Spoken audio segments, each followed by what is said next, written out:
Hello everybody and welcome to a brand new Elder Scrolls Online video with me, Sherman. Today we're going to be talking a little bit about speculation into jewelry crafting and what this can bring to the game. I know I went over a little bit of this in my video talking about the release of the Somerset Isles, but I really kind of want to get it a little bit more in depth in how this can affect the game. Now, I know a lot of people are concerned about in-game and how this is going to affect in-game, like, oh my god, what's the point of doing trials now if I can get all my gear in normal mode and upgrade it to gold.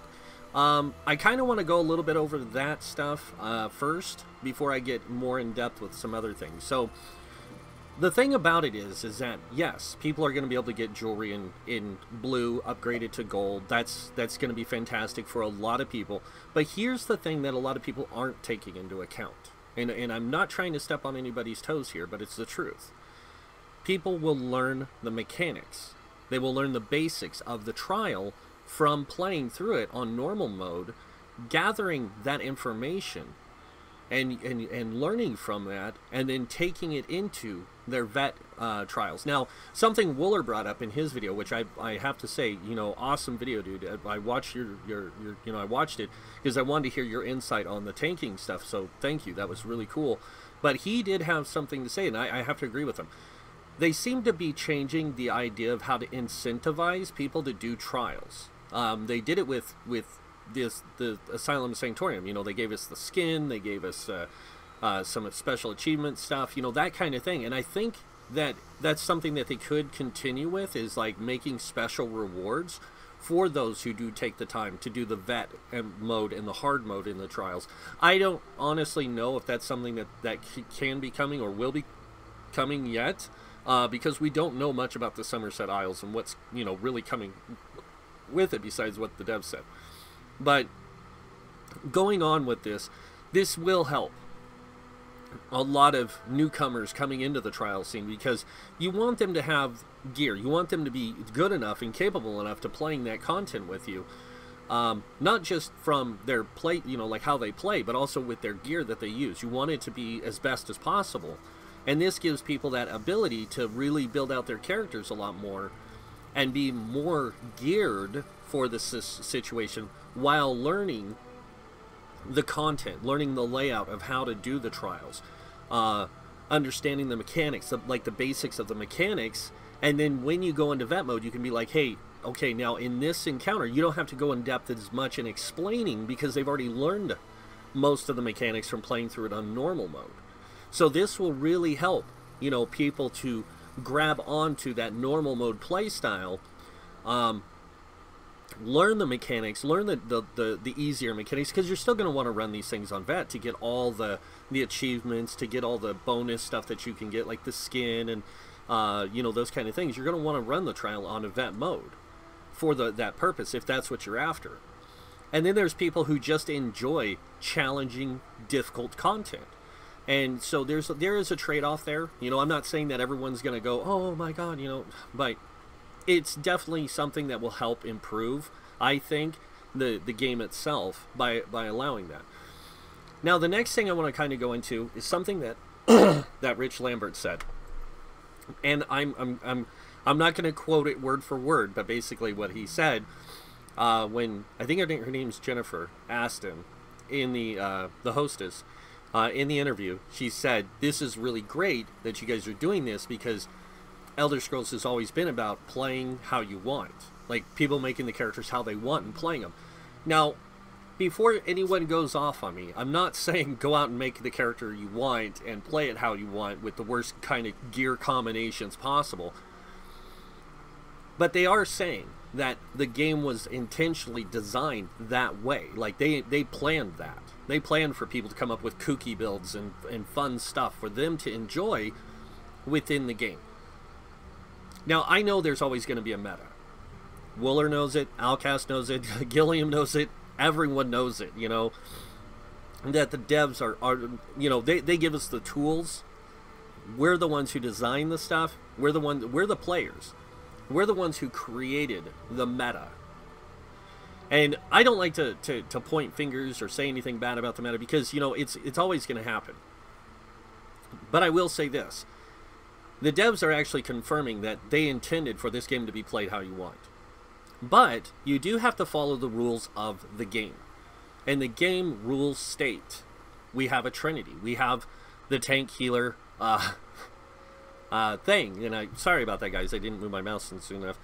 But I just want to go over this. So we do have the roles. And the roles are for the group content. That's for dungeons, trials, that kind of stuff. You know, even dolmens.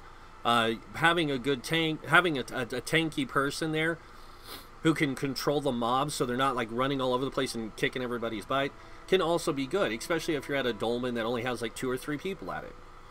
Can also be good. But most of us are at a CP level, you know, a lot of us are at a high CP level to where we can solo this stuff even on our tanks, you know. It's not super challenging. It's challenging, but it's not like impossible challenge, you know, toughest thing in the world. And so I think that we will see a shift in the meta, we will probably feel a tremor in the force, if you will, because of this jewelry crafting thing, because now people will be able to use 2 craftable sets as what they want to use in the game. And and of course I'm a theory crafter, so I come up with all these unique ideas, and I'm always constantly talking to people, and anyone who knows me will say that, yeah, as soon as I start thinking, man, my brain just goes 90 to nothing, and I've got like 100 builds already made. You know, but that's because that's my nature. That's my nature, is to always try and better my play style. And looking at some of these things, like taking seducers and cragernacks, we couldn't do that before. Now we can. Now we can take these craftable sets and mix them with other craftable sets, and that's something we've never been able to do. And with the over 100,000 combination that will create, that's a lot of different new builds. And as a lot of people are saying right now, like that's opening the door to like Pandora's box. Because that's what they're doing. They're opening up Pandora's box and saying, here, have at it. You guys get the freedom to do as you wish with the game now. And you guys get to make all these, like, theorycraft, all these great ideas. But don't go crazy. Don't try to be like that person that tries to make that build that you can tell just isn't going to work. Like, pay attention to what you're doing when it comes to creating your build and putting together the sets you want, so it works in correlation to what you're trying to play role-wise. Like, if you can do that, things will fall into play really well. But yeah, there's always going to be a meta, guys, and I'm sure the meta guys are already working on theory crafting already, just like I am. A lot of new ideas. And this just, like I said, this just opened the door for a lot of us for more creative ideas, more interesting ideas. And I can't wait to see what people come up with, because it's going to be amazing. Like, the amount of possibilities is just going to be staggering from this. The other thing that jewelry crafting is really going to do is, if they do allow us to transmute the rings and stuff like we can with armor and weapons, that's really going to broaden, especially with the introduction of 6 new traits on the jewelry. Now remember, right now we only have arcane, arcane, robust, and healthy. And that gives us stamina, magic, and health. But they're adding 6 new ones. And one of them he did mention was called Bloodthirst.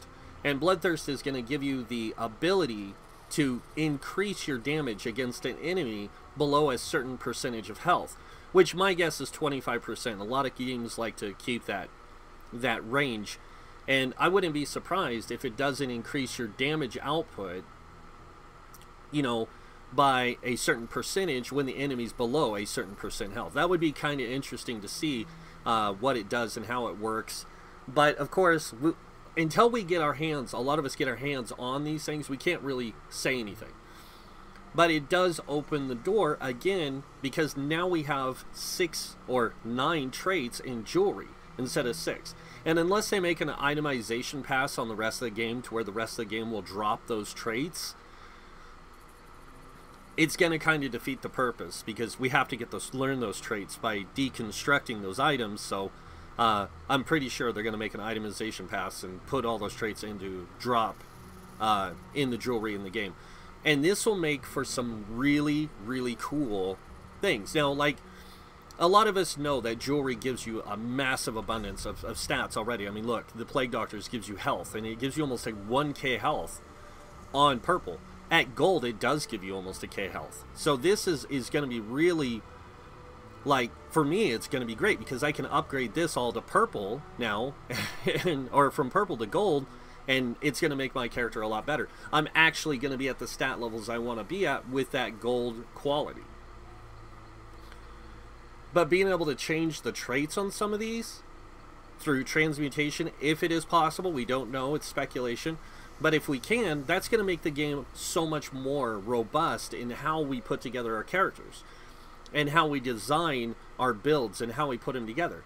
I mean, and this is why I say, like, we could see an influx from the old community that played in Trials back in the day when we had locked stat pools.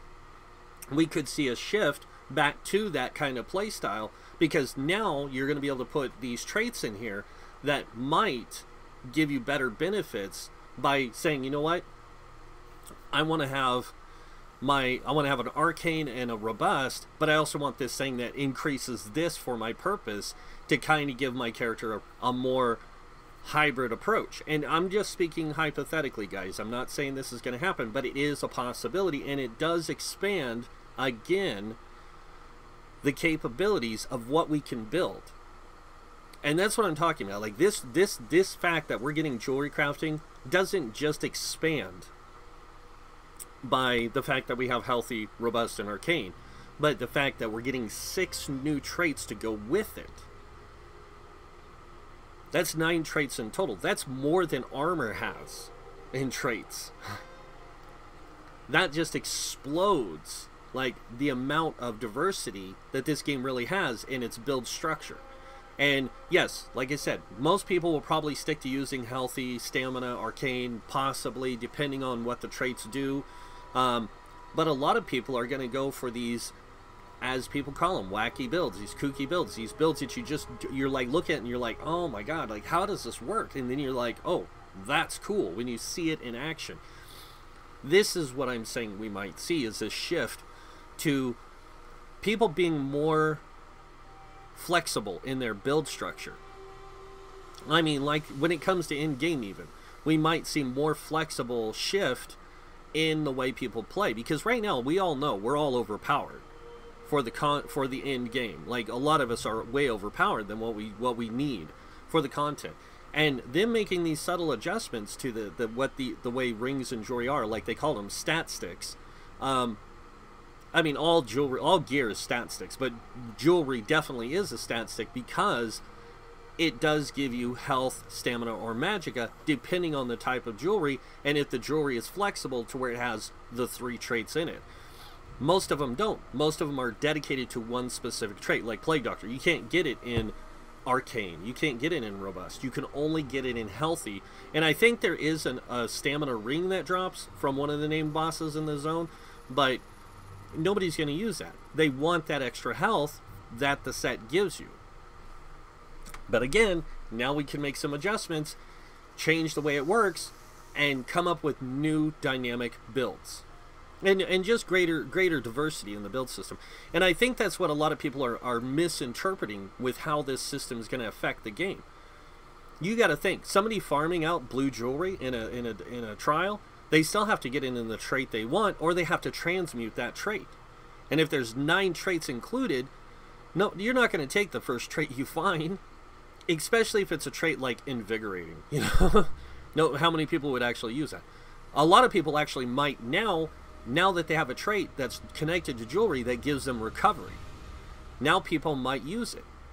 This is what a lot of us are kind of speculating, is they're going to add traits that are going to give us a broader approach to the jewelry system in build options. And with that broader approach, it's going to make it more flexible for us as players to create more diverse builds. And I can explain it 100 different ways a Sunday, but that's it. So yeah, really kind of an interesting thing that they're incorporating this, because like I said, I've said this before, I think in another video, like, people have been asking for jewelry crafting since alpha, or since beta.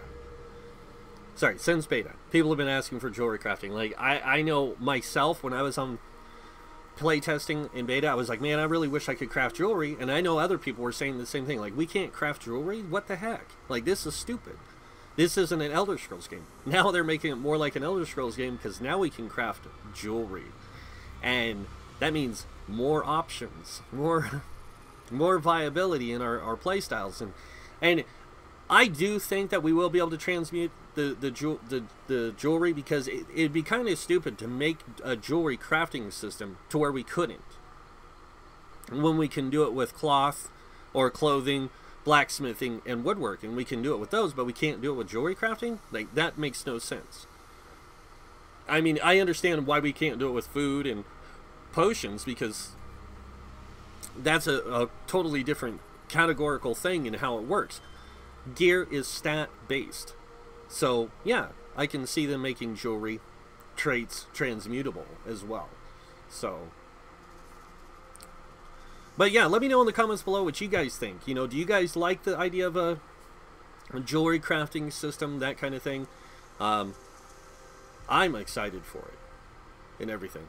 Another thing I want to kind of give you guys a heads up on, Monday's video, I was going to be doing a video on what I'm going to be doing with my channel in the next update, and that I might be holding off. I'll let you guys know in Friday's live stream if I'm going to be doing that, or if I'm going to hold off on that a little bit longer, because I'm still kind of in some work talks with some other people, and we want to kind of make sure that we have our ducks in a row before I go and announce things. Like, I want to make sure I have my ducks in a row before I announce, and I don't want to announce anything without that. So before I'm more clear on the subject at hand. So, but that is something that I still plan on doing, is announcing to you guys where I'm taking, like, how I'm going to be doing the channel, what I'm going to be doing with it, all that kind of stuff. But yeah, kind of exciting, you know. We're finally getting the game that a lot of us have been waiting for, like that Elder Scrolls game, and the Somerset Isles. Oh my god, like, I'm so stoked. Like, I'm a huge elf fan anyways, but going and seeing their home city, since I haven't seen it since I played Arena in like 97, 98. That's gonna be cool. That's just gonna be super cool to go see Somerset Isles and how they depicted it, you know, like in this version. Even though we've seen the trailers, it doesn't show us everything. We don't see the land itself. We don't see how the cities are placed and how, you know, like the forests and you guys get what I'm talking about. I hope. But yeah, it'll be really cool. I know, I can't wait to immerse myself in that content. I will say this though, once it is on PTS, if I have access to it, I will be on PTS quite a bit. So those of you who are in my guild, if you don't see me on a lot during that time, all the way up until it's released, that's because I'm like really enveloped in PTS, because I am going to be testing every aspect I can, like not just crafting, the jewelry crafting, but like the different combinations of ways to put together gear with the new traits and everything. I know I've got a lot of work to do. So I'll be spending a lot of time doing that. I just want to kind of give you guys a heads up. But yeah, that's pretty much it. So if you guys like this video, hit that like button. If you guys want to see more videos by me, you can hit that subscribe button. Other than that, I want to thank you all for watching. Until next time, have a wonderful day. And this guy might see you in game. Bye.